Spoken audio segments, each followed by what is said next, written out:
안녕하세요, 사랑하는 성도 여러분. 오늘은 민수기 20장의 말씀을 읽고 묵상하는 날입니다. 그 가운데 먼저 24절 본문 말씀 한 절 읽어드리도록 하겠습니다. 아론은 그 조상들에게로 돌아가고 내가 이스라엘 자손에게 준 땅에는 들어가지 못하리니 이는 너희가 무리바 물에서 내 말을 거역한 까닭이니라. 아멘. 오늘 이 한 절의 말씀을 가지고 내 말을 거역한 까닭이니라 라는 제목의 말씀으로 여러분들과 하나님 은혜의 말씀을 나누고자 합니다. 여러분, 저희가 읽고 있는 또 묵상하고 있는 이 민수기라는 책은 구약의 여러 시대들을 나누는 가운데에 모세 시대에 해당하죠. 창조 시대, 족장 시대, 그리고 이어지는 모세 시대, 그리고 사사 시대, 왕족 시대, 포로 시대, 이렇게 총 구약을 6시대로 구분해 볼 수 있다면 오늘 이 민수기라는 책은 바로 모세가 리드해서 이끌어가는 광야의 삶을 보여주고 있는 시대입니다.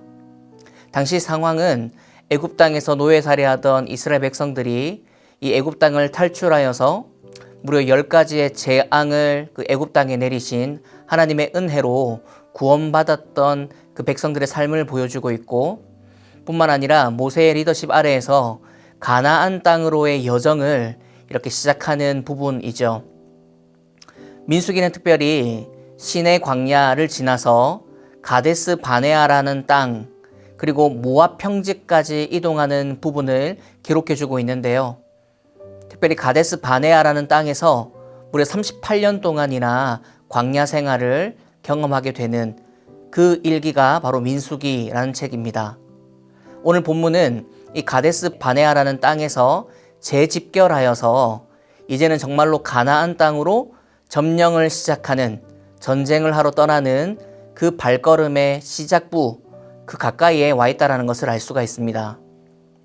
그런데 오늘 이 상황 속에 본문 가운데에는 하나님께서 모세와 아론에 대해서 이렇게 말씀하고 있죠. 너희들은 조상들에게 돌아가고 가나안 땅에는 들어가지 못한다. 이렇게 하나님께서 무시한 말씀을 주고 있습니다. 모세와 아론이 어떤 잘못을 저질렀기 때문에 그토록 가고 싶어 했던, 그리고 목적지였던 이 가나안 땅을 들어가지 못한다. 너희들은 조상들에게로 돌아갈 수밖에 없는 죽음을 맞이하게 될 것이다. 이렇게 말씀하고 있는 걸까요? 바로 그 이유를 본문 가운데 설명하고 있죠. 무리바 물에서 내 말을 거역했기 때문이다. 이렇게 하나님이 말씀하고 있는 것이죠. 여러분, 이 말씀 우리가 좀 잘 이해하기 위해서는 이 이전의 문맥이 되는 1절부터 13절까지의 말씀을 읽어보면 이야기가 이렇게 펼쳐져 있습니다. 가데스 바네아 땅 근처 신광야에 이르렀을 때 백성들이 목이 말라 또 여러 가지의 불평불만을 이 모세에게 털어놓게 되었습니다. 형제들이 죽을 때 우리도 죽었더라면 좋았을 것을, 어째서 우리와 이 가축들을 광야 이 땅에서 죽게 만들었느냐.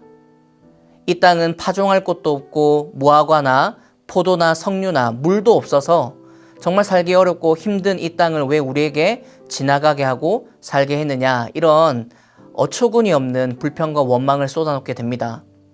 모세와 아론은 이 백성들의 원망과 불평을 듣고 난 뒤에 회막에 가서 엎드려 기도하죠. 그리고는 반석에게 명령하여 물을 내라 라고 하시는 하나님의 음성을 듣게 됩니다. 모세는 하나님의 말씀을 듣고 난 뒤에 백성들 앞에서 하나님의 반석에게 명령하여 물을 내지 않고 지팡이로 반석을 2번 쳐서 물을 솟구치게 한 그 잘못이 바로 이 가운데서 발생하게 되는 것이죠. 사랑하는 성도 여러분, 저는 모세의 마음이 충분히 이해가 갑니다. 문제가 생길 때마다 불평하고 원망하는 백성들, 하나님의 말씀을 들었음에도 불구하고 그 백성들을 떠올리면 전혀 좋지 못한 마음이 솟구쳐 오르는 이 모세의 마음이 저는 충분히 이해가 갑니다. 리더로서 참고 인내해야 하지만 여러 번 수없이 반복되는 이 불평과 원망 앞에서는 모세도 사람이기 때문에 참 힘들고 어려웠을 것이다 라는 생각이 드는 것이죠. 그래서 이 모세는 하나님의 말씀대로가 아니라 자신의 이 분노와 화를 다스리지 못하고 결국 자신의 경험대로 이전에 반석을 쳐서 물을 냈던 그 경험을 바탕으로 화나는 그 마음 그대로를 표출하여서 하나님의 이 역사를 그르치게 만들었던 것입니다. 그래서 하나님은 가나안 땅에 들어가지 못한다라는 충격적인 조치를 내리시고 실제로 모세는 가나안 땅을 밟아보지 못하고 숨을 거두게 되는 것이죠. 그 이유가 하나님의 말씀을 거역했기 때문이다. 이렇게 오늘 본문이 우리에게 설명해주고 있는 것이죠. 사랑하는 성도 여러분, 오늘 말씀을 통해서 저희는 어떤 부분을 깨닫고 또 생각할 수 있을까요? 저는 첫 번째로 하나님의 말씀에 대한 순종은 때론 내 감정, 내 판단, 내 경험, 내 고집보다 우선해야 한다는 것을 깨닫게 됩니다. 모세가 참 온유한 사람이다 이런 평가를 받는 사람이었지만 당시 욱했던 감정과 자신의 판단과 경험 또 참을 수 없는 분노와 화를 다스리지 못해서 큰 실수를 저지르는 모습을 보면서 말이죠. 사랑하는 성도 여러분, 이 순간의 실수가 모세가 저질렀던 이 감정적인 실수가 너무나 치명적인 결과로 올 수 있다는 것을 우리는 본문을 통해서 알 수 있게 되죠. 원래 성경은 모세를 온유한 사람이다 이렇게 평가합니다.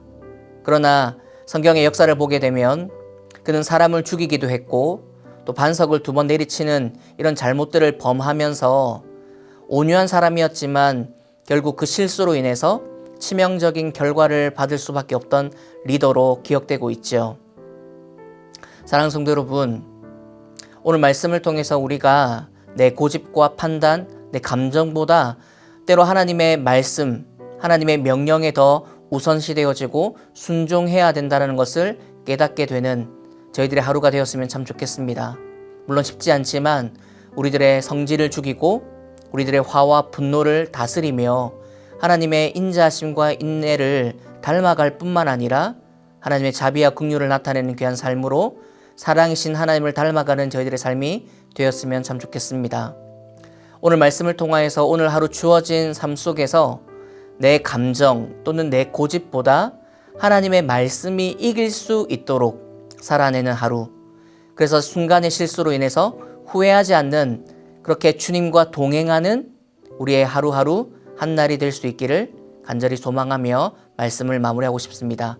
기도하겠습니다. 하나님 감사합니다. 오늘 주신 말씀을 통해서 모세가 온유한 리더십을 가진 자였지만 이 순간의 실수로 인해서 가나안 땅을 밟지 못하는 치명적인 결과를 받아드는 본문을 대하며 오늘 또한 하나님의 말씀이 내 삶을 지배하고 내 감정과 판단과 고집보다 하나님의 말씀이 이길 수 있는 삶을 살아가는 저희들이 될 수 있도록 은혜를 베풀어 주시기를 원합니다. 우리의 고집, 우리의 경험, 우리의 판단보다 하나님의 말씀이 우리를 통치하고 지배하는 삶을 살아갈 수 있는 저희들 되도록 인도해 주옵소서. 감사드리며 예수님의 이름으로 기도드립니다. 아멘.